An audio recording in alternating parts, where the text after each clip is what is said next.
Welcome to Dodgers Dogs as part of the Dodgers Daily Network. Casey Porter here, joined by Austin Brubaker. Austin, it is Wednesday night in the big town. It's warm here in Oklahoma. It does not look like, just from looking at all the masks on the faces of all the players, it does not look like it's warm in Michigan. So what the heck's going on, man? Hey, Casey, it's great to see you here tonight. Yeah, it might be maybe 50 degrees here in the great state of Michigan. That's a bit maybe. I don't know what it is over on the other side of the state in Midland, Michigan, where the Loons are playing right now. Casey, it's great to see you tonight. Wednesday night in the big town, talking some Dodgers baseball. Bit of an exciting day for you, wasn't it, today? So I'm excited to be able to hear a little bit about that and just talk some more Dodgers baseball with the great people that we have here at Dodgers Dogs. 100%. It was a lot of fun to get to watch Clayton Kershaw make his first rehab outing in Oklahoma City today. And then also got to see Evan Phillips. And the significance of Evan Phillips is there were health benchmarks that I've been talking about all week. Alex Friedman's been talking about them didn't come from me. I got this from him, that there were health benchmarks that that Evan Phillips was targeting. And one was back-to-back days, which he pitched last night and then he pitched today. So check mark on that. And the other one for Evan Phillips was not only back-to-back days, but pitching in a day game after a night game. So how does he feel doing that? He cleared both of those as far as from what I saw. His sweeper today was much more consistent. I think he landed his sweeper in his zone like 70% of the time. And what I like about what he did today, his cutter, which was about 91, 92, the first cutter he threw, he didn't throw it the way he wanted. So he doubled down on it and threw another one right behind it. He landed the second cutter exactly the way he wanted. And then he transitioned over to a sweeper. And, hey, he let a couple of sweepers loose, but by and large, his sweeper was very good today, and his fastball had some giddy-up to it, and that's on back-to-back days for Evan Phillips. So I am very, very encouraged by that front. So, hey, tell me what you've seen in the Dodgers system as of late, Austin, what you've seen with the big Dodgers, what you see lineup-wise, what you see the way they're playing and all that. Let's just get your overall thoughts and your state of the Dodgers as we sit here on Wednesday, April the 16th, on Wednesday night in the big town. Okay, so there's a lot of different things. First off, it's great to see Evan Phillips back or just go out there and hit a lot of these benchmarks. The more the arms can get healthier, I think the better that you're going to feel about this team. Even though some of the guys that have stepped up in place of an Evan Phillips, like a Jack Dreyer, has really stepped up into this bullpen. Overall state of the Dodgers.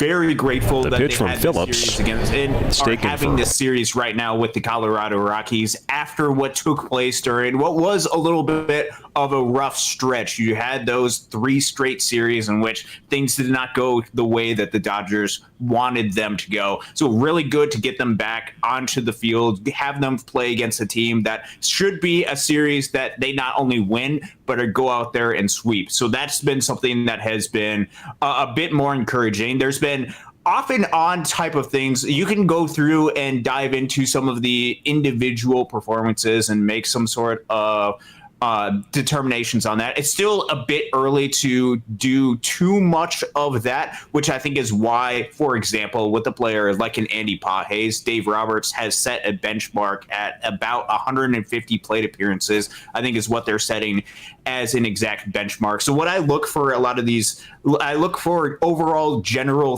themes from what I'm seeing right now. And one, the Dodgers team can slug a little bit. They've been a little bit better, especially in this series, being a little bit more patient. I think some of the at-bat quality that they've been taking in this series against the Rockies has been a little bit better than what it has been recently. So that is an encouraging sign. Max Muncy is starting to see a few more pitches. So you're starting to see a little bit of good quality, a little bit more good quality with some of the at-bats, even if some of the base hits per se aren't necessarily falling. Defensively, I think it's kind of been something that we kind of anticipated going into this series, and just based on the way that the Dodgers have constructed this roster, there is going to be a little bit of question marks that you're going to have on the field defensively. Although if you look at some of the advanced metrics for a player like a Mookie Betts, he's been relatively solid at the shortstop position early in the season. Again, don't take too much away from early season outs above average and defensive run saves. Get a little bit more of a bigger sample size before you make too much of a determination. So defensively, it's a little bit shaky. But I still am really encouraged by what this team is at right now. I still think it is an incredibly solid team, solid lineup. And I think it's still taking some time for all of these pieces to come together and really start to get into the motion of this team. But where the Dodgers stand right now, they still have an incredibly solid record, and they still are highly, highly competitive. And I think this Colorado series, I think, is a really good way to be able to help get this team back on track. Okay, put your analyst cap on. Who needs to be the center fielder? Who needs to be the second baseman? Good question. So right now, I'm actually in full agreement with where Dave Roberts is at, and I am fine for right now staying relatively what it has been, in which is Tommy Edman at second base, Andy Pages in center field. Let's start with Andy Pages right now because he is the question mark. Tommy Edman been great offensively. A lot of the underlying metrics have been really incredibly solid. He turned out to be an extra base hit machine. He's got to be in the lineup, so you got to put him at one of those two places. It's Absolutely. The Andy Pages question mark that is in which case I'm not ready to give up completely on him for a couple of different reasons. One, he actually is doing a relatively decent job of working at bats. He's been getting deep into counts a good solid majority of the time. With that, which at the very least, you're forcing other pitchers to throw a whole lot of different pitches. I think that's a good thing, which is why he's drawn a decent amount of walks. The problem with Andy Pages right now, and this actually is probably the thing I'm most concerned about with Andy Pages right now, just has to do with the quality of contact that he has made when he's been on the field. He's feeling for the ball. He's not staying back and trusting himself. Yes. And driving the ball. He's feeling for it. He's trying to go get it. And you can see that with a lot of the expected numbers that are put up right now, not in the place where they should be that you would expect for Andy Pages. But on the positive side for him, he has been taking a whole lot of pitches. He's been working some counts. I think he's been at least a little bit more engaged over the past series or two, which has been really good. Defensively, so if you look at the early indications based off of the metrics, and you can use outs above average, you can use defensive run saves. Actually, defensively, those grades out, not bad at all. It's about a 0 for defensive run saves and 0 for outs above average, which that's on a plus minus scale, which means 0 is about league average or so. So he's been relatively league average at center field. Now, you can say that those metrics are dumb, and you can say, look at some of the misplays that he has made. But that is at least what the early indication is. So then it really comes down to is his bat going to pick up to a place where he can help sustain that? And especially with this being a big season for Andy Pages, I am still in the opinion to wait to give this a little bit more time. Now, the quality of contact has to be something that comes up, because where it's at right now is not going to be a productive big league hitter, but I'm willing to wait and be patient on that. So right now, I'm actually okay with him out there right now. Currently, I believe has a 74 WRC plus, which is higher than Max Muncy. It's higher than Kike Hernandez. It's higher than just about everybody that's on the bench. It's not a good number that you would have, but I also know that there's a lot more in him. And if these good long at bats starts coming with some solid contact, then perhaps you could have something and you could get on some type of streak. So that's something that I'm waiting for, and I'm not ready to completely pull the plug yet. Hae-Sung Kim still hitting pretty solid down in Oklahoma City, so that is something that I want to keep an eye out for. But I also want to make sure break down Hae-Sung Kim and him statistically at Oklahoma City. He would be the next guy up, in my opinion. Yeah, I would totally agree. I think you move him to second, and I think you put Tommy Edman in center, and you forget about it. Yeah, so I'm going to pull up the stats that he has from the minor league side right now, and I'm going to use I believe these are, I don't know if these are updated after the game today. I don't know if it is or not, but hitting 268, 333 with a 521 slugging. That's an 854 OPS plus, 7 doubles, 3 home runs. One of the things that's been most impressive with Hae-Sung Kim, and one of the reasons why you could say, hey, let's go ahead and give this kid a chance, is because some of the home runs and some of the power production way significantly more than what I would have expected from Hae-Sung Kim. He's hitting for a lot more extra base power, which is a good sign. You don't know if this is something where this is a little bit more of a flash, or if this is something that there's going to be a little bit more sustained. Could it be something where he has a little bit more power than anticipated, like Tommy Edman had a little bit more power than anticipated? Talking about some of the numbers, and this, I don't know which one of these is the most updated numbers and stuff, but entering, and this is not including the game that he had today, which his batting average dropped a little bit, had a 125 WRC plus entering the game today with about a 25% strikeout percentage. That's the thing where you could have a little bit of too high mark for him. He's got to get that down. Yes, that needs is to be the thing. 12 or 13% for him. Yeah, it depends on the type of hitter that he is. And he's not going to be a power hitter. I know he's hitting some home runs.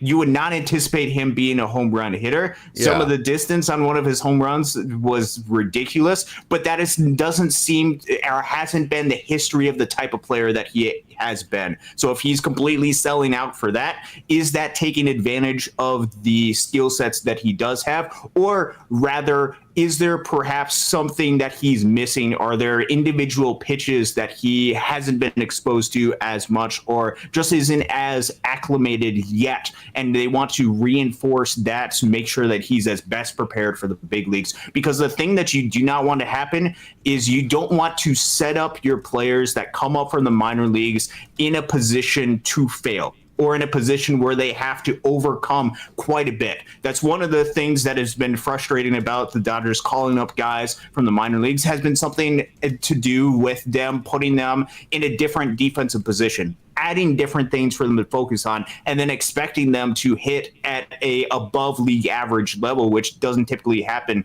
with a lot of young players. So you want to make sure that your players are as ready as they possibly can be, and they have all the different tools to be able to come up and be successful at the big league level, which could be the thing that's holding them back a little bit on Kim. They want to make sure that he's ready, make sure that he's ready defensively if they decide to put him in center field as well. Make sure all of those different pieces are there. And we're talking about less than 20 games sample size for Ha-Seong Kim. Most people, there's a lot of different professionals who can put up really solid, good 20 game stretches, 10 game stretches, whatever there are. You need a little bit more to see what actually is there. And sometimes being patient to allow that process to happen is the wisest thing to do. So I know he's the big name as far as Dodgers fans wanting to call him up.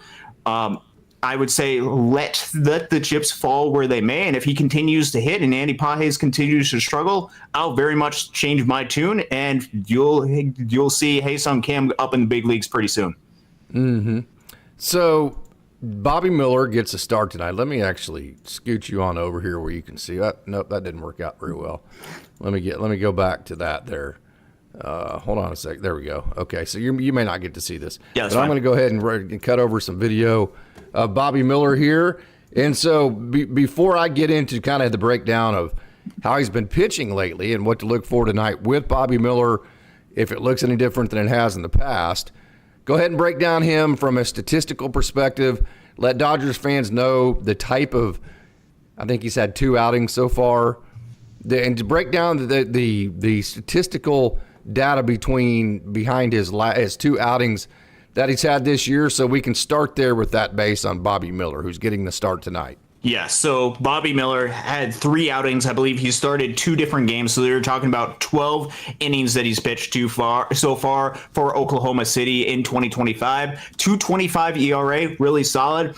Little bit of issues with throwing strikes, so he's got about a 21% strikeout percentage, exact same walk percentage. So it's been an issue with him So his walking and strikeout percentage are the exact same. The exact same, both at 21% right now. That's not good. No, and you're going to give up a lot of runs if that continues. Now, I didn't get a chance to watch any of these outings or performances, so I don't know exactly what they were like, but that's something to keep an eye out for. If Bobby Miller is having a lot of struggle with command, big league hitters are going to take advantage of that, and they're going to be able to go out there. So that very much is something to keep in mind for Bobby Miller. Decent ground ball percentage so far. during his time at AAA right now, about 56, 57%.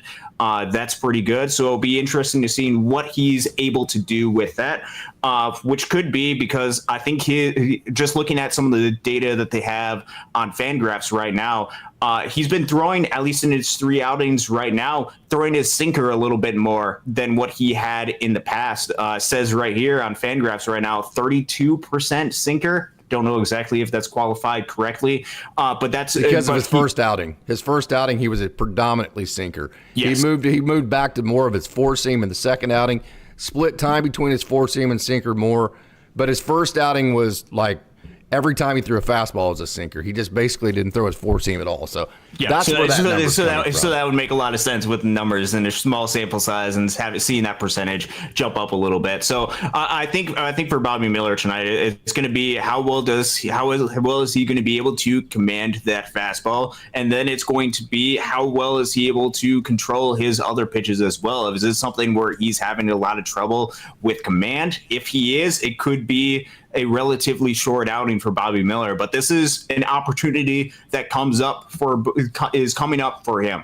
And these opportunities with the amount of pitchers that they have aren't always going to come up too often. So it's going to be a great opportunity against a Colorado Rockies lineup that isn't necessarily the greatest for him to go out there and have an outing for him to go out there and be able to perform. So here's what I'm going to say about Bobby Miller, and I don't think I'm wrong here, but I could be. In my opinion, I've said this many different times. Yeah, I'm glad that you hit on the fact that he's throwing a sinker more than he ever has. Pick whichever fastball you want to throw. So the first outing, he threw a lot of strikes, or for him, he threw a lot of strikes, and it was because he had one fastball and one off-speed. His off-speed in his first outing was his curveball. So he is predominantly sinker, curveball, sinker, curveball, sinker, curveball. And then every once in a while he would build everything around those two main pitches. Does that make sense? Mm-hmm. So in his last outing, he then brought back his second fastball, which is his four seam. Then he split time with two different fastballs. Then he split time with two different off speeds. So now we don't have two main pitches. We don't have secondary built around it.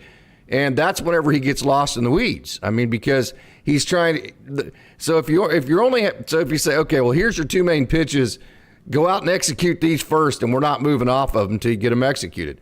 Well, that's simplifying things. We've seen Yoshinobu Yamamoto do that how many different times? Yeah. Literally simplified down to two pitches. We saw Roki Sasaki do it last time. If those guys can do it, then I think Bobby Miller can. So what I would like to see from Bobby Miller, and maybe he'll come out and throw all four pitches and be the it's the jack of all trades, master of none. Maybe he'll come out and be the master of all trades and master all four pitches. But if he did, I would say this, it would be the first time I've seen him do it. The times that I've seen him be very good with his command is when he has simplified down to either choose your sinker or your four seam. I've said this for 3 or 4 years now. I prefer the sinker because it's 97, 98 with 25 inches of combined movement to it. To me, that's a more effective pitch that you can throw over and over and over and over to not get ambushed than a straighter fastball that's maybe 2 or 3 mile an hour more. So what I would like to see is heavy sinker, heavy curveball, or slider. I don't care which one it is, but I personally think that he commands his curveball better. I would like to see that the basically the carbon copy of his first outing, heavy sinker, heavy curveball, and then from there, once we have established that we're throwing those two pitches consistently in the zone 60, 65% of the time, now we move to some change-ups. Now we move to some sliders. Now, occasionally we have the well-timed, high-riding four-seam up in the zone to change eye levels with hitters. To me, that's the game plan for Bobby Miller. I hope he simplifies it down to that way. I don't know why he's always. I don't know what the deal is, and I'm probably wrong here. I'm probably just grasping at straws and throwing something and hoping it sticks on the wall. But that's just what I see. I hope he simplifies and puts together a plan that isn't so big that he can't execute it. Put together a plan that is small enough even if it's only 2 pitches, small enough to where he can actually execute. Because Bobby Miller, even with a smaller game plan, if he executes, he will get outs at the major league level. That's where I'm at.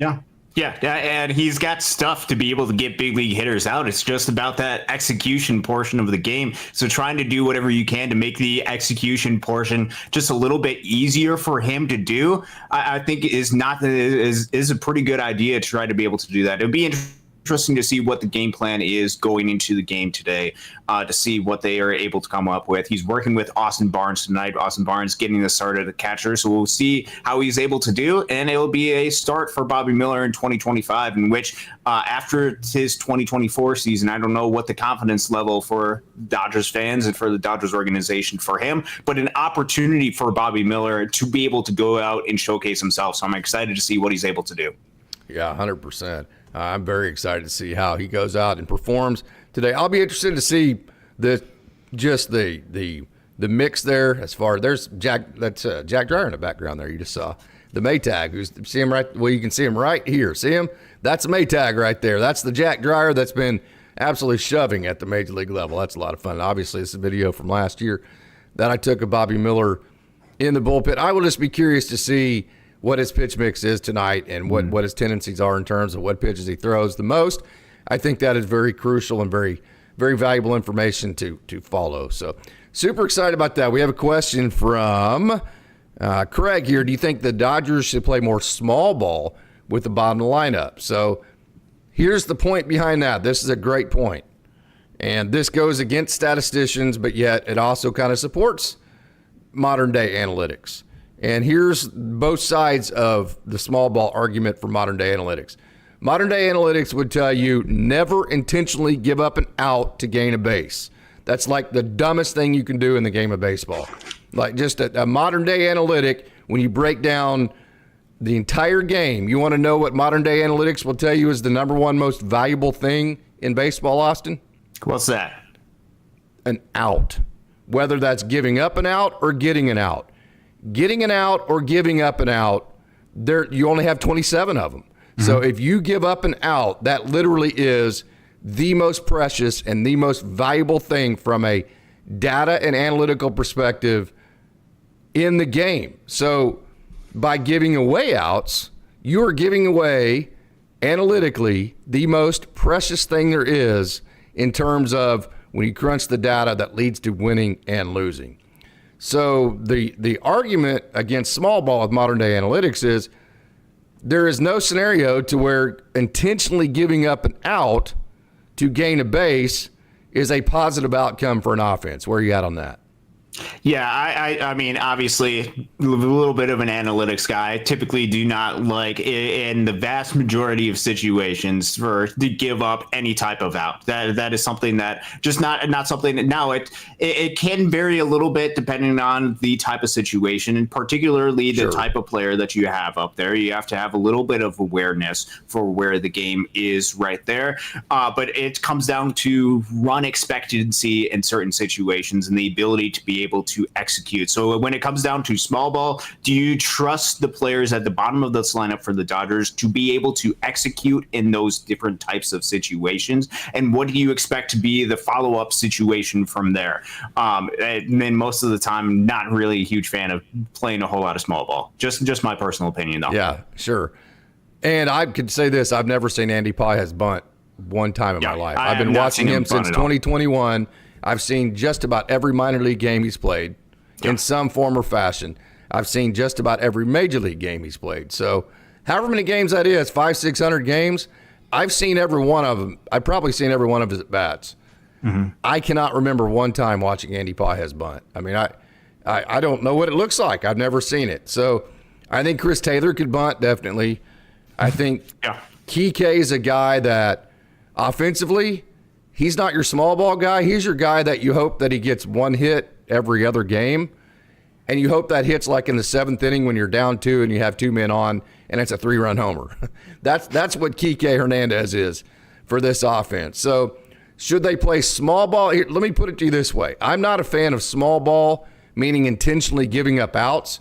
What I'm a fan of is playing a style of offensive baseball that does not include empty outs. So yes. when I say empty out, I mean like a lazy fly ball to the center fielder and no runners advance. Mm-hmm. And like what got me frustrated with Kike Hernandez the other night, he made a first pitch out, he made a second pitch out, and this goes to what you were saying is a positive thing for Andy. It's the exact opposite for Kike. He made a first pitch out, a second pitch out, and he had a 4-pitch at bat. He had seen 7 pitches, 3 at bats, and he was 0 for 3. And none of them had moved a runner. None of them had advanced the cause towards, advanced analytically helping the Dodgers score a run. So at that point, every single thing that he had done offensively was empty because so whenever you work a pitcher, that's not empty because you're emptying their tank, and then you're also allowing your people in the dugout to see the pitcher more. So this is a very simple way of don't think, in my opinion, don't think small ball, think quality at bats. Yes. So what I want to see from so in a 7-inning game in high school, we had a mandatory 15 quality at bats. And for every quality at bat that we did not get, that we were under 15, we had a certain amount of really not fun conditioning that we had to do. Okay. So what is a quality at bat? Any at bat where the hitter ends up on base. I don't care how. Hit by pitch, walk, base hit, home run, you name it. If you end up on base, that's a quality at bat. So in the major leagues, the exit velo, hard contact is considered 95 miles an hour or above. Mm-hmm. Hard contact is a quality at bat, okay? Because if you keep having hard contact over and over, odds will say eventually you're going to start gathering hits, and the odds will say it's going to work out for you. So on base in any way you can, okay? Hard contact, which is 95 miles an hour and over, okay? Moving a runner to third base with less than 2 outs, meaning you can now score that runner from third without a base hit. That qualifies as a quality at bat. And then now listen carefully, this is where you can debate. Any at bat, no matter what the result is, that is 6 pitches or above. 6 pitches or above of an at bat, that's basically a full count, and then you have a delivery on a full count, and let's say that you strike out. Quality at bat, it's 6 pitches. So you say, well, he struck out, he got out. Why is that quality? Well, because you just put 6 pitches in the tank against the pitcher you're seeing, and then you gave probably in that 6 pitches, they threw 3 different pitch types, a fastball, a changeup, and a slider, and everybody in the dugout got to see it. So instead of thinking small ball, what the bottom of the line, see, to me, Shohei Ohtani just needs to go up there and be Shohei Ohtani. Yeah. Mookie Betts, Freddie Freeman, Teo Hernandez, Will Smith, they just need to go be dudes, okay? Don't even put crap like that in their head. But to your marginal players, what you tell them is, you guys, if you have 3 at-bats, 2 of them need to be quality at-bats. At the end of the night, in a 9-inning game, you need to have a minimum of 18 quality at-bats. If you do that, basically for every 3 quality at-bats, you should score a run. So, and that was another metric we had. If we had 15 quality at-bats, that would be 5 runs. So for every time that we didn't score at least 1 run in 3 quality at-bats, I put that on me as a coach. I wasn't being aggressive enough. I wasn't sending runners. I wasn't stealing base. That's my fault. Yeah. If we're not scoring 1 run every 3 quality at-bats, that's a coaching issue. So that's kind of how you break it down there. So instead of thinking small ball, use those metrics for quality at-bats, count them up, and see how close the Dodgers get to 18. And all bottom 4 guys in the lineup, I don't give a rat's ass if they get a base hit. They need to have a quality at-bat. And another reason, I'm rambling here, that you use the term quality at-bat instead of base hits is because base hits are hard, which means they're never going to have positive reinforcement. So a quality at bat, you can actually have a pretty consistent flow of positive reinforcement because you're creating goals and standards that are actually attainable on each at bat. Does that make sense? Yeah, it makes a lot of sense. And I think that's something that you want to see from the bottom of the lineup. And I think it's something that can happen a lot more. I think we're seeing a little bit more quality at bats from a player like Max Muncy recently. I think we've seen Andy Pages go deep into a lot of counts. The actual quality of contact has not been great for Andy Pages, but he's working deep into counts. So you can say, okay, there's at least a little bit of something positive right there. So you're looking for some of those positive signs, and especially for professionals that have done it for quite a long time. Once they start getting a little bit more quality at bats in there, I think you're going to start to see them have a little bit more success as they keep going from there. So I think it first starts with just do your job and go out there and be productive, be somebody that continues to be an annoyance to the pitchers and causes them to throw a lot of pitches, or just go out there and be able to execute as best as you possibly can. Okay, so we have a really great question here, and I want to get into Michael Conforto. I want you to break Michael Conforto down. So go ahead and bring him up. But before we do, we have a question about Zaire Hope. And the question is, do you have concerns about swing and miss with Zaire Hope? So let's get Zaire Hope up on the board here, and let's take a peek at this. And I actually do. I have quite a few concerns about the swing and miss of Zaire Hope, and here's why. See how the only thing I would change here is that he's leaning. So some guys are strong enough. See how he's coming straight down to the back. He's coming straight down to the back of the zone. He's going to flatten in the middle, and then in the front, he's going to lift. That's that perfect arc that the Dodgers teach. He's got that part of it down. But what I don't like about his swing, see how he is leaning there? I don't like that lean. And the reason why I don't like that lean is that's going to tend to have a hitter on times where they're not going good to start the upward plane to their swing too soon. So when you start the upward plane to your swing too soon, what's going to happen is you're going to start rolling over balls.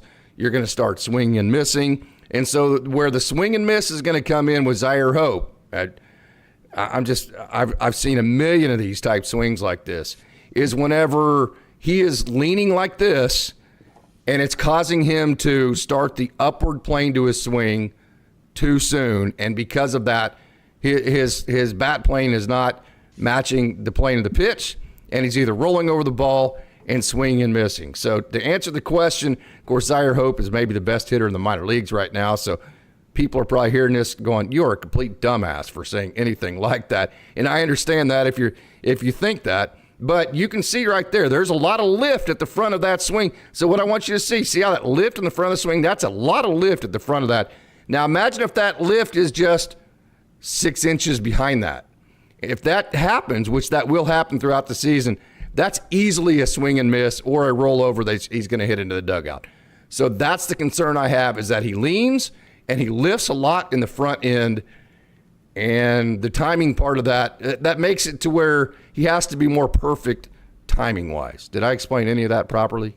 Yeah, I think that's fine, and I think you saw a little bit of that during the game today. Which, by the way, during the show right now, the Loons were up 3-1. I've seen them now go down 5-3, and I've had to try to remain professional throughout the show with that, which has been a little bit. Which they do have a couple of runners on, so I'm really hoping that they are able to score right here. With Zaire Hope, obviously, he's gotten off to a really fast start to start the season, a 228 WRC plus during his first 10 games. He's had a couple of different home runs. Strikeouts very much are there. Currently right now, it's at about 25.5% for Zaire Hope. Swinging strike percentage, which, remember, that's the number of swings and misses that you have per pitch that is thrown, is a little bit high for a hitter at about 12.5%. And I think you could see that a little bit with some of the swings that he had today. There were some pitches down lower in the zone. I don't know if they were sinkers or changeups that just dipped down below the zone. And just with some of his swing mechanics, he wasn't able to hit that. Now, with Zaire Hope, is part of what he's adjusting for that is he's able to hit the ball incredibly well, and we've seen him be able to launch some home runs. So being able to, as he works up through the minor leagues and starts going up against pitchers that are going to be executing at a much more consistent rate and start to get some of those holes in his swing, be able to not only take advantage of the mistakes, but find ways to be able to adapt. Zaire Hope, he's a very fun personality, somebody who very much a professional in the box, has ability to be able to do that. But as you're working throughout the minor leagues, you're working on a lot of these different stuff. The raw tools are 100% there for Zaire Hope. And it's not like he's striking out currently right now at a 30% clip. about 25.5% right Nobody's now. going well right now. Size. So that makes you worry that whenever he starts not going as well as he is, what will happen then? That's kind of the worry there. It becomes a question of, do you think strikeouts are stagnant? Meaning, do you think that they will stay consistent when you're high or low, or does the batted ball data that becomes a little bit more variant? We'll have to just wait and see with Zaire Hope as the year continues along for him in Great Lakes. So far, pretty solid returns, but you're always looking for different things to be able to help improve. Yeah, 100%. Woo! Josue Loons DePaula grand slam 7-5. They just Who hit went the up. grand slam? Josue DePaula. Oh, Josue hit it. He had been struggling lately. Josue DePaula had been really struggling. I think his batting average is like down to 217 or something. Something like that. That's exciting to see. So, Yeah. okay, I want to get in now to our next conversation, because what we're trying to do here is we're trying to fix the bottom of our dang lineup. We're talking about small ball. We're talking about quality at bats. We're talking about Andy Paez seeing a bunch of different pitches. We're talking about all this kind of stuff. Here's another thing I think could really help this bottom of the lineup, and that is if Michael Conforto would start hitting the way that he's capable. I've been so I don't mean to throw shade on Michael. I hope. I've never met him. He has no clue what Dodgers Daily is. And that doesn't mean that I feel like I have free reign to say whatever I want. I will not say anything on this show that I would not say in front of their faces. And by the way, I got to see Clayton Kershaw today and got to actually meet him and ask him a question in the press conference. So when I say I will not say anything on this show that I wouldn't say to their face, that is absolutely a fact. I mean, I talked to Robo today. I talked to Gator today. I talked to Alec Gamboa underneath the bowels in the basement while I was waiting for Clayton Kershaw, all that kind of stuff. So you have to understand, if I say something that's even remotely critical, it has to be in a way that's constructive. Does that make sense? So when I'm saying this about Michael Conforto, I'm not trying to throw shade. I'm really trying to get the message across that this dude's better than what he's showing. Come on, man, we're better than this, right? Let's get to where we are capable of being. That's where I'm trying to say it in a constructive way. Does that make sense, Austin? Yeah, it does. So it depends on what you're looking at for certain components of Michael Conforto's game.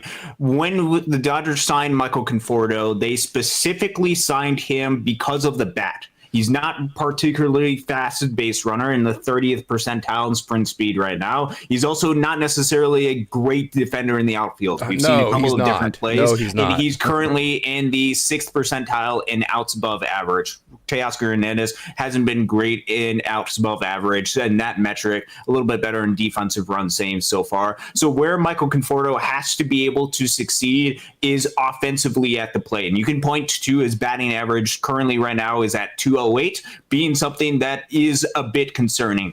The thing that is saving Michael Conforto right now, and the reason why, despite him hitting only 208, still technically does have a 125 WRC plus, is he's had the ability to draw some walks. Currently, he's at a 16.7% clip and being able to draw walks. But that hasn't done anything to help get us back to Ohtani with runners on base. Yeah, so to me, that's an empty WRC plus. So it depends on what you exactly want to do. Because the bottom of our lineup's not producing runs, and Shohei Ohtani's not getting to the plate with runners on base. So whatever his WRC plus is, however many walks he's drawing, it's not helping any of that formula, in my opinion. Okay, so then it becomes a question of, okay, what is your expectation for a player like Michael Conforto? 260, Teo Hernandez. Well, so I'm talking about, okay, for Michael Conforto, is your expectation for him to be a run producer or a lineup extender? Or is it a little bit of both? In which case, he's perhaps being a little bit more of a lineup extender. So what good does it do if he walks and there's two guys behind him that are hitting 112? What good does that do? So then it brings up the question of, do we put it at the blame of Michael Conforto, or do we put it at the blame of potentially somebody else? He's the best one out of the available bunch. Sure. He's a better hitter than Andy Paez. He's a better hitter than Kike Hernandez. He's a better hitter than Chris Taylor. He's a better hitter than anybody else that's going to be in the 8-hole. So yes. I am putting that at Michael Conforto, not because I'm throwing shade at him, actually in the exact opposite. I'm putting it at the feet of Michael Conforto because I have that much confidence in him.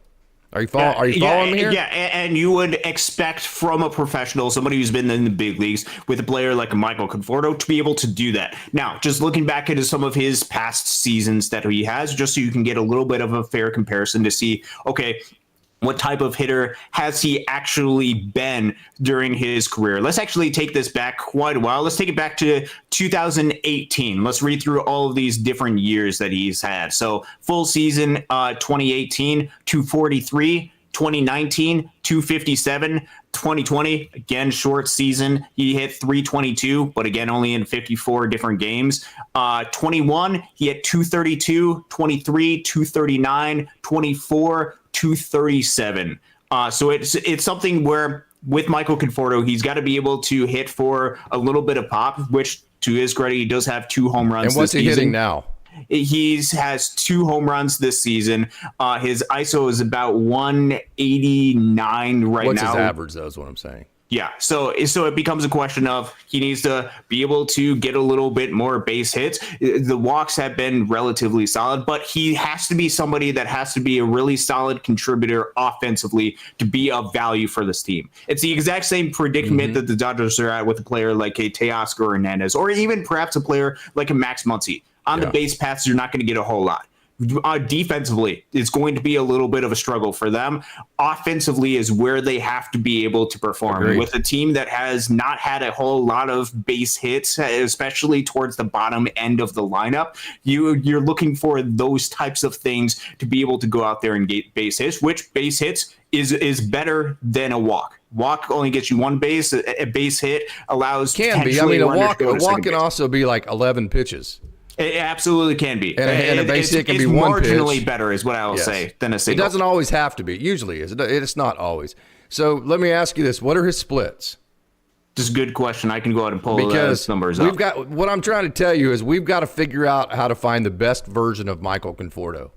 There is a good version of Michael Conforto out there, whether it be playing in the right stadiums, hitting against the right pitchers, against the right matchups, whatever it may be.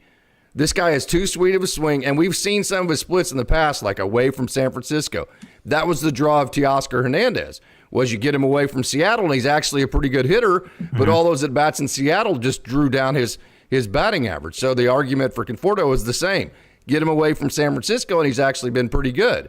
So let's find the best version of Michael Conforto. What are his splits here? What right now would his splits say is the proper role to find the best version of Michael Conforto? All right, so we're still talking about very limited sample size with these. So we're talking about let's do righty versus lefty, and then let's do home and away. Let's just deal with those 2 different splits. So he's got 18 plate appearances versus lefties, 48 versus righties. It's 200 batting average versus lefties, 211 versus righties. Yep. But there is a big difference in split with WRC plus versus lefties. It's only 72 versus righties. It's 144. He's drawing more walks against righties. He hits for power against righties as well, or at least those 2 extra base hits, those home runs have come against right-handed pitching. So he's been significantly better against right-handed pitching. Becomes a question if you want to give up that platoon already, or is it something where you want to wait it out a little bit? Let's talk about home and away. At home, he's got 36 plate appearances, away 30 plate appearances. He's hitting 296 at home and 115 on the road. So I'm trying to tell you. At home, he's got a 188 WRC plus, away 49 WRC plus. So he's been significantly better when he's been in Dodger Stadium, and particularly when he's faced against right-handed pitching in Dodger Stadium to this point of the year. So on the road, here's another question. So when he's on the road, has he faced more left-handed pitching or more right-handed pitching? That would be a good question. It's a good question. I don't think it breaks it down by that. I would have That's to dig a question into the Dodgers need to find. They need an answer to. So on the road, what's the why is it so different on the road versus, of course, Dodger Stadium's beautiful and you have more energy and there's just perfect conditions and all that kind of thing. That's part of it. But I would also have to think there's some kind of element and ingredient that's causing that, other than just facility and venue. Yeah, it very well could be. And again, I always preach caution when you're reading into these numbers too much. Give it another month or so to be able to see what exactly is going out. But that is something that very much is noteworthy. Hitting a lot better in Dodger Stadium, which, granted, is a good thing that the Dodgers play 81 games in Dodger Stadium this year. Okay, so let's break down Max Muncy. We had a great question about him the other night, and it just really got me thinking. Is this Max Muncy that's just in a period that you go through in baseball because it's just such a hard game to play? Or is this Max Muncy the Max Muncy that's forever because he's just older? That is a very good question. It's one that you don't quite know yet. Max Muncy has not been great to this point of the season, really, very much at all. You've seen a couple of different plate appearances that have been relatively positive recently, but it hasn't been with extra base power. It's been all the ability to go and work counts and be able to eventually draw the walk. Because right now, Max Muncy's hitting 167, 281 on base percentage, 241 slugging percentage. That's a 59 WRC plus right now. He's rocking at about 12.5%. That's pretty good. He's especially early in the season and still right now struggling a lot with the swinging miss. Swinging strikeout percentage is at 39% through 64 plate appearances. No home runs right now. With Max Muncy, he's got to be a player that you're going to deal with a little bit of swing and miss. But what's supposed to come with the swing and miss is more of those three true outcomes. Right now, only two of the three true outcomes are there. It's the swing and miss and the walk. Right now, there's no power that's being added to that, which has been frustrating, I know, for Max Muncy to this point. Just you'll have to wait to see if him being able to work deeper into counts allows him to be able to figure things out, because let's be honest, Max Muncy has a track record and a history of being able to figure these things out and put up very productive seasons dating back to 2018, looking up his WAR numbers: 4.3, 4.4, 4.5, 2, 2.6, 2.4. He's been able to be a very productive player on the base paths, and those numbers don't come from his defensive ability or his ability to steal bases. It comes from his ability to hit. So it's been a struggle for Max Muncy so far. We'll wait to see if this continues for him. I'll look into some of his splits as well in just a second. Yeah, and this team with the Dodgers without Will Smith right now would be really kind of in a world of hurt. And I'll say this, and people are gonna, I'm sure people are gonna hear this and go, "What are you talking about, dude? He's like our best player right now." My opinion, you know who the 9-hole should be on this team? This lineup should have enough good hitters on it to where Tommy freaking Edman should be your 9-hole. That should be a guy that's hitting right in front of Shohei Ohtani, that's able to turn the lineup over, gather base hits, get on base, and you should have 3 or 4 other guys in this lineup that are good enough to do what Tommy Edman's doing offensively for this team. I mean, Tommy Edman, he's hitting what, 260? We had 4 hits the other day, so he's probably hitting a little bit higher than that. He was down to about 256. What's Tommy Edman hitting right now? Good question. I'll figure that out in just a second. But I mean, with Tommy Edman, he's been somebody that, man, his offensive profile has been very much a surprise this year, because he's hitting for some of the most power on this team, and that is not the profile that you would have expected. That's not what we need out of him either, though. I mean, that's not we need Tommy Edman to get on base and to get base hits. That's what we need out of him. If it is something where Max Muncy, Michael Conforto, and Teoscar Hernandez are hitting for power, then that's what you need for him. But right now, we're not getting much of that, especially from Muncy or maybe even a player like a Michael Conforto. Right now, Tommy Edman's hitting 274, 308, 575. It's really that slugging that he's been able to be incredibly productive. 308 on base percentage. 308 on base percentage. Yes, he has not been really drawing a whole lot of walks. That's got to be better. Hey. Lightning's going to strike me because Tommy Edman's has been like the MVP of this team. And if you watch this show at all, you know Tommy Edman's maybe my favorite player on the team. But 308 on base percentage is not the version of Tommy Edman this team needs. That's part of the struggles of this team, is he's one of the guys that's supposed to be just the pesky guy that's getting on base all the time. And he's kind of been the Max Muncy role instead.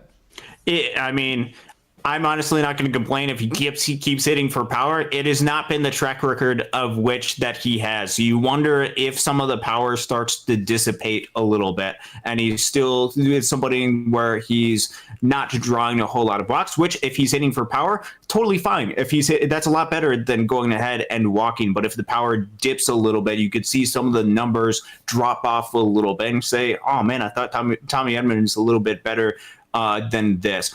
Still very hard to complain about what he's been able to outproduce, because the type of player that the Dodgers got when they acquired him, when they got Tommy Edman, his track records had stated that he was not going to be the greatest offensive player out there. He would be about league average to slightly below league average, but he would do a lot of little things right, as well as being able to provide great defense at multiple different positions. That's where a lot of the value of where Tommy Edman is able to come in. So if Max Muncy is able to pick up the power a little bit, if Michael Conforto is able to hit for a few more bombs, where especially those players that they are expecting the power to come in for, then perhaps you could see some of the weight taken off of Tommy Edman and start making some of those other types of baseball plays. Although if he's going to hit for power too, it's difficult to be able to complain about that.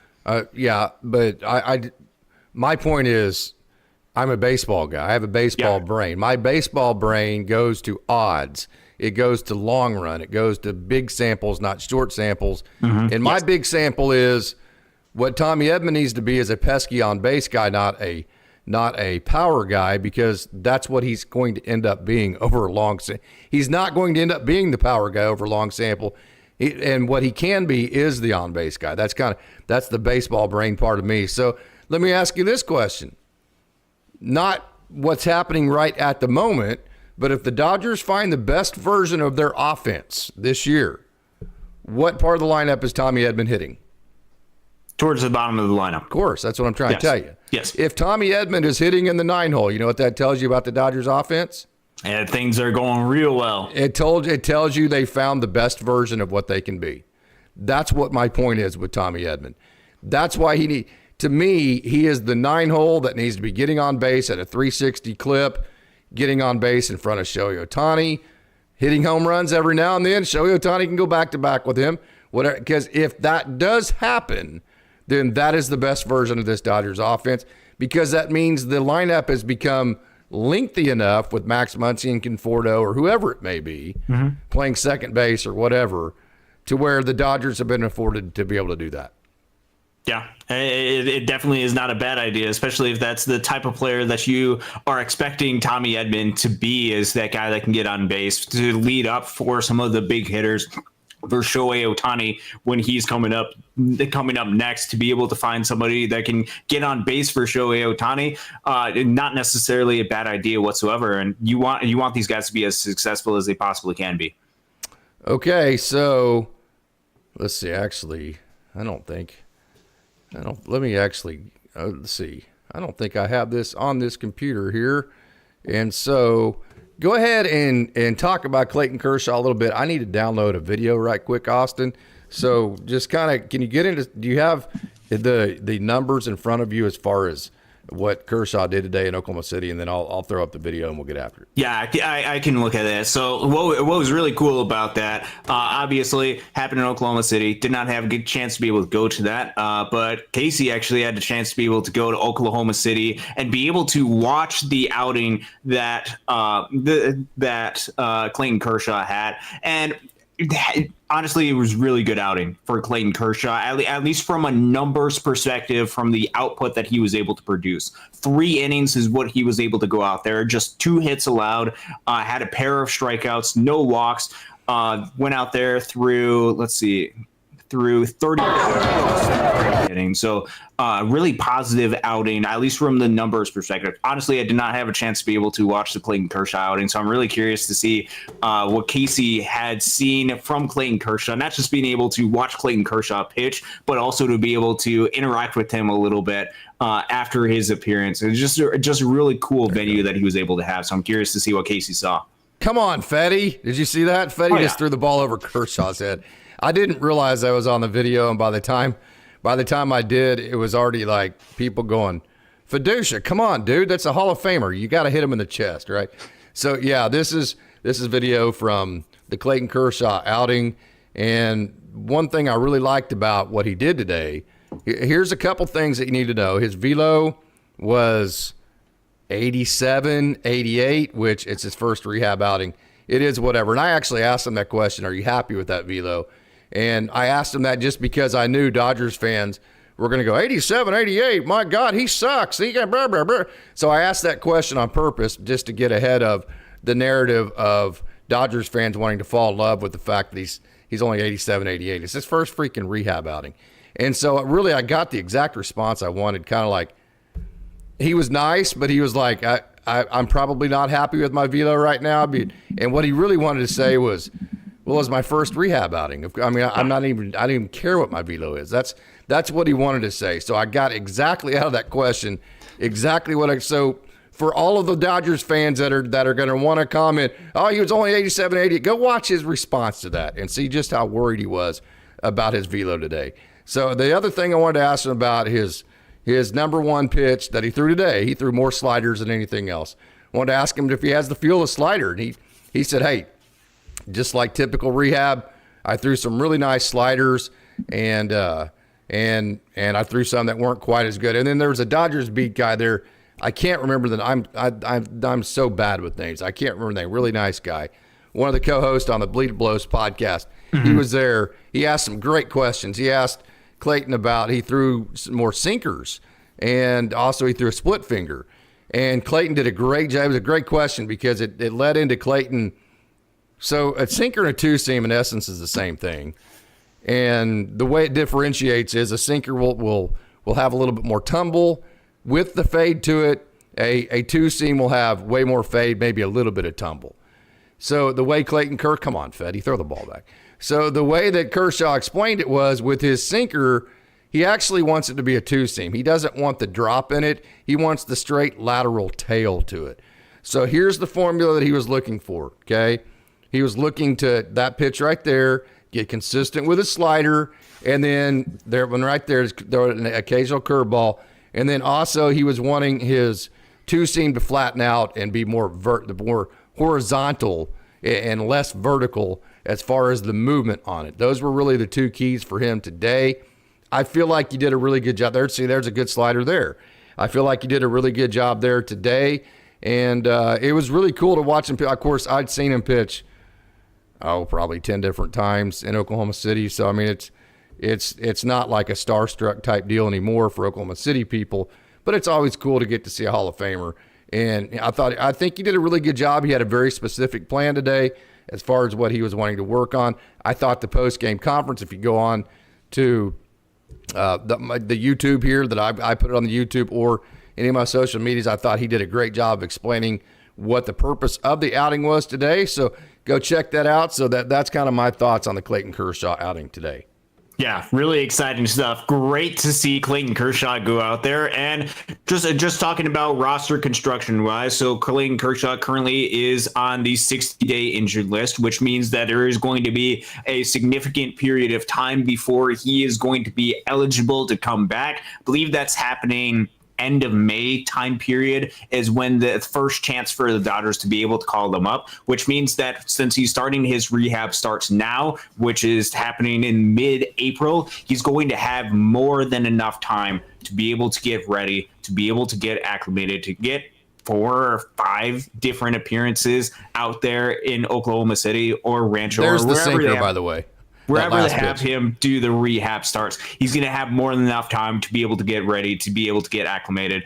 So Clayton Kershaw is on his way back. This is a great first step for him to be able to come back. And as Dodgers fans know, they could use as much pitching as they possibly could, as much pitching as they could take throughout the course of the season. Clayton Kershaw certainly can help. Who do you think will pitch more, him or Ohtani? I would say Kershaw. I would say Kershaw too. I think Kershaw's on a mission. One of the questions I wanted to get to, he's always in a hurry in these types of deals. I mean, he's in Oklahoma City. This is not where he wants to be. You got to understand that. When these guys are in Oklahoma City, that's like the last place they want to be. They're there for a business trip. That's it. They come in and talk to the media because it's part of their job. But trust me, if they had their choice, they wouldn't do it. So they don't want to be there. So you're respectful of their time. They give you about 5 minutes. That's kind of the rule of thumb, is the 5 minutes, and above 5 minutes, you're being an asshole at that point. So really, there wasn't time to get into any of the kind of the That's why I like the format of the way that we do the interviews here on Dodgers Daily, because it's in a format that's not time constrained. So you actually get to dive into the past of a player. You get to dive into their pitch mix, all that kind of thing. You don't get to do that in these kind of interviews, although we did our best with the questions that we asked today. But one thing I wanted to ask him was, hey, as far as the reasons to come back, I mean, like, you're going to be a Hall of Famer. The Dodgers won the World Series last year. You've won a World Series before. What's driving you to overcome yet another injury to want to come back and help this team? I mean, what is it that drives Clayton Kershaw? I would be interested to hear his response to that question. Yeah, it'd be very interested. Obviously, there's a big milestone that's coming up for him. 3,000 strikeouts will be coming up at some point through the course of the season. You also want to see him. I'm sure that he wants to go out there and play a significant role in another championship level year. I'm sure it messed with him quite a bit that he was not able to go out there and contribute, even though the Dodgers were able to win a World Series. Just being able to go out there and be able to help the team again go out there and perform.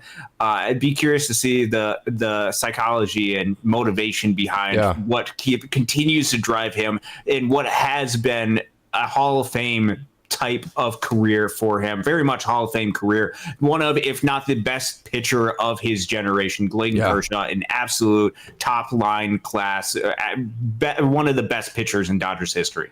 The 3,000 strikeouts, I get it, and I'm sure that's a factor, but that's just too selfish for me to buy into with Clayton Kershaw in terms of that's the reason why he came back. I'm more along the lines of the Dodgers won the World Series last year. Yeah, great, but he wasn't really a part of it. Mm-hmm. And so that's a motivating factor that he actually wants to be a big part of the team that wins. He wants to be a big part of this generation of the Dodgers, almost like he kind of like when Magic Johnson, well, this is way before your time, but I'm aging myself.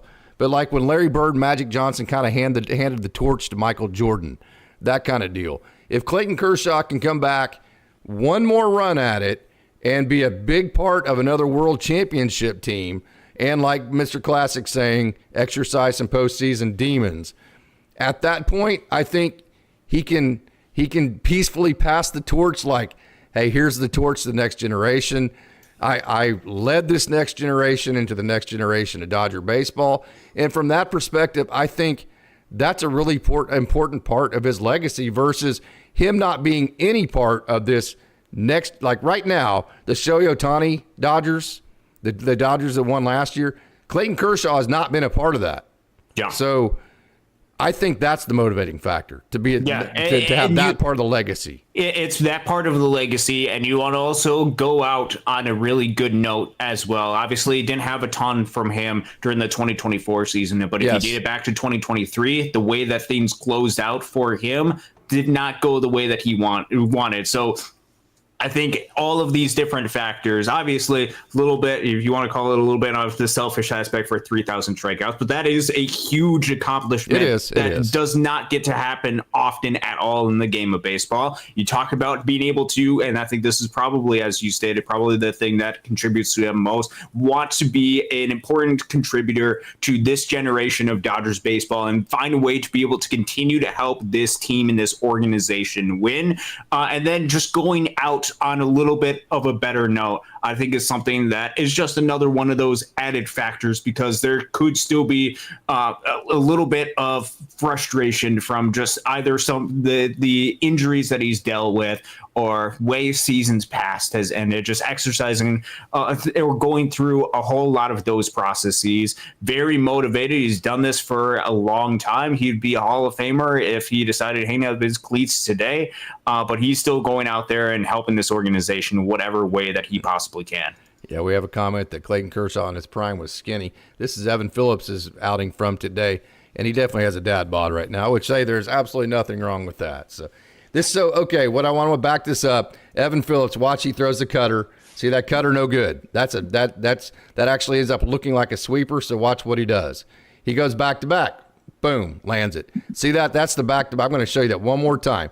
He throws the cutter, doesn't like it. You can tell he doesn't like it. So he doubles up on the cutter because he doesn't like the way through the first one, lands it.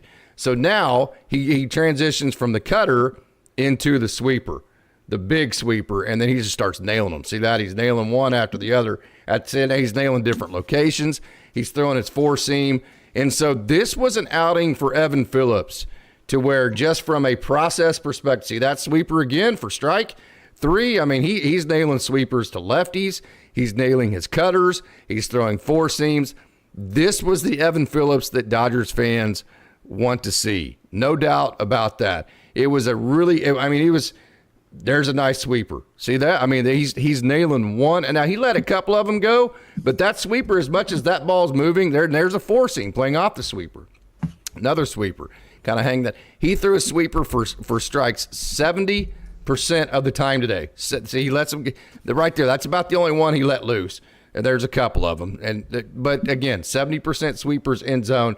And then he comes back. I say he keeps doubling up until he finds the feel of it. And I'm going to say it again just so we can kind of go back. That's a strike there. He should have challenged that. Probably didn't realize the challenge system was in play there.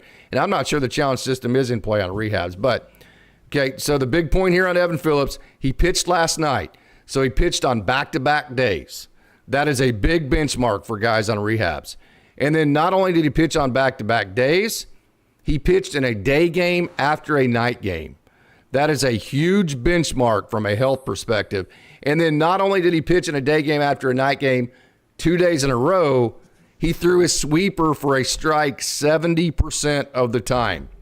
If you're the Dodgers and you analyze what happened today with Evan Phillips, you're looking at that going, let's bring his ass up right now. That's where I'm at. Yeah, I mean, obviously, a lot of those benchmarks you're looking forward to see if he's able to handle it. And to this point, obviously, he has passed those benchmarks. And it's been great to see because Evan Phillips has been a crucial part of this Dodgers bullpen. It's just another weapon for them to be able to unleash. He is just talking about roster construction. He's in a different situation from where Clayton Kershaw is. Kershaw currently on the 60-day injured list. Evan Phillips is not. He's currently on the 10-day or 15, I think it's 15-day injured list right now. So whenever the Dodgers feel like they want to call him up, they can go ahead and call up Evan Phillips. So then it becomes a question of whose spot do they decide to replace him with? And it could depend on workload, or it could depend on just there being some sort of opening that they open up, either by optioning somebody down or by potentially designating for assignment a guy like a Luis Garcia. But Evan Phillips, this is a great step for him, for the Dodgers to be able to undergo, because he's another one of these weapons that the Dodgers have in the bullpen that seems to be endless out of the bullpen. Okay, man, this has been a lot of fun. We've covered a lot of different topics, a lot of hot button topics, and kind of whenever we put together our thoughts as far as the show goes with the Los Angeles Dodgers, my goal is to create the best version of the Dodgers. Not the best, not necessarily who's doing best at this particular second, like with the Tommy Edman deal, but hey, 3 months from now, where do we need to get to make the best version of the Dodgers? So I thoroughly enjoy getting to have those conversations with you because you're able to break them down analytically. It's a lot of fun. Oh, it's a lot of fun. I mean, obviously, we're just getting the start of the analytical data from this year. But new information, new data is what I thrive on and live on, and try to get some sort of interpretations and understanding where things are from there, and how this impacts roster construction that the Dodgers are doing to put the best roster together that's going to be the most effective in October. Because believe me, it's still middle of April. Yesterday was Jackie Robinson Day, huge day across the game of Major League Baseball, not just for the Dodgers, but across the entirety of Major League Baseball. We're still really early into the season, but our eyes are still set on October. So putting together the best roster and trying to put together the best version of the Dodgers that they possibly can is very important. Very encouraging news down at the farm. Clayton Kershaw is working his way back, which if you have questions of where Clayton Kershaw would fit into this rotation, I would just provide a little bit of remember what happened the past couple of years, and I'm sure that there's going to be some type of opening that's going to open up for Clayton Kershaw with Edman Phillips, having him go out there, but also seeing some of the performances that I've had at the major league level as well for a guy like a Jack Dreyer, who is absolutely killing it at the big league level right now. To see him go up there and take advantage of the opportunity that he has been presented, you get to see some of these breakout moments for them, and then you also get to take a step back and say, okay, where are some holes, and where can we best construct this roster and be able to alter from here to make this team the best version of itself. We are still in the first lap of what is a marathon run season, still a very long ways to go. So continue to be patient, continue to look for some of these signs, look for some of the quality of contact, look for some of the quality at-bats to see if hitters are going out there and making quality at-bats. Look for some of those potential holes that could be available for could be opening up for the Dodgers that teams could take advantage of, not to try to poke fun of other players or say these players are terrible, but to identify potential weaknesses that the Dodgers could have and try to think of alternatives from that and allow these guys to be able to either, one, if they're struggling, be able to overcome a lot of that, or potentially find different opportunities or alternatives for different guys. It's a long season, but baseball has a way of working itself out. And when you have as much talent as this team has, things are often going to work out well for the Dodgers, and they go for the sweep tonight. Going to put you on the spot before we leave. I think whenever Phillips gets brought back up, that's Luis Garcia. Luis Garcia is a goner at that point. So when Michael Kopech comes back, who is it? Very difficult decision. If you would have asked me a week and a half ago, it would have been Jack Dreyer. We'll see the only two options over right now. Ben Kasparius? If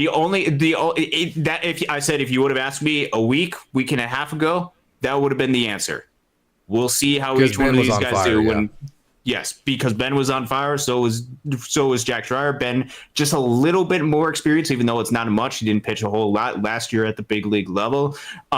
We will have to wait and see which one of those guys are the hottest. But it's going to be a competition. Obviously, Ben's outing did not go well during his last outing, but that is a one-time thing that has popped up for Ben Kasparius. I still am anticipating him to be rock solid. Those are the only two options, unless you send down Alex Vesia. It's not going to happen, or unless somebody is injured, or unless you DFA like Anthony Bonda, which ain't happening. Yeah, and if that's I don't. He's making $1 million. It ain't happening.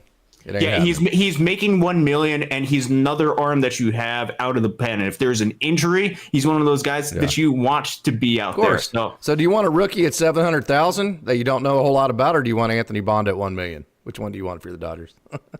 Depends who's pitching better. Well, I'm just saying from a track record perspective, if you're the Dodgers, who do the Dodgers always go with? Yeah, you go with the guy that's a little bit more of a track record. Here's a great comment from Gregory before we get out of here. Dustin May's been on fire. Here's another example. Dustin May, guess what he did? He simplified. He threw his sinker. He threw his cutter. That was it. 2 pitches. That's basically what Dustin May threw his entire outing last night. You know who can go out and do that tonight and be successful? Bobby Miller. Bobby Miller. Throw the 2-seam, throw the curveball, or the 2-seam and the slider, or the 2-seam and the changeup. I don't care which secondary you choose. Throw the 2-seam, just like Dustin May did. Choose one of your secondaries, be a 2-pitch pitcher, and then occasionally sprinkle in your other pitchers. If Dustin May can do it, if Yoshinobu Yamamoto can do it, then Bobby Miller can do it. That's what I'm saying. Be excited to see what he can do. Okay, man. Hey, this has been a lot of fun. What's the score of the Loons game, Austin? Oh, they ended up pulling ahead and won 10-5. So, awesome. So at the beginning of the show, I was very happy. The Loons were up 3-1. I was on the edge of my seat because to this point of the season, it's been a little bit shaky to say the least for Loons pitching. Then they gave up the lead, so it was 5-3. As I was talking, and I had to try to control myself during that moment, then Josue De Paula hit a grand slam. They ended up scoring 3 runs. Carson Hobbs is pitching unbelievably well right now. He went out there 3 up, 3 down, and closed it out, and Loons secured a victory. So Oklahoma City won. Tulsa won. Great Lakes won. We'll see what happens with Rancho. And then The Dodgers could be Oh, the an Dodgers organizational got it easy. sweep. Dodgers got it easy. Now So everybody's it's going up to to be cussing Rancho my ass tonight. if they lose tonight. All right, Austin, it's been fun. Appreciate it. Hey, thanks everybody for tuning in out there. As a Dodgers Dogs, always the best crowd out there, best baseball crowd. Hands down, not the biggest, but definitely the best. So until next time, I'm Casey Porter, and as always, it's a great day to be a Dodger.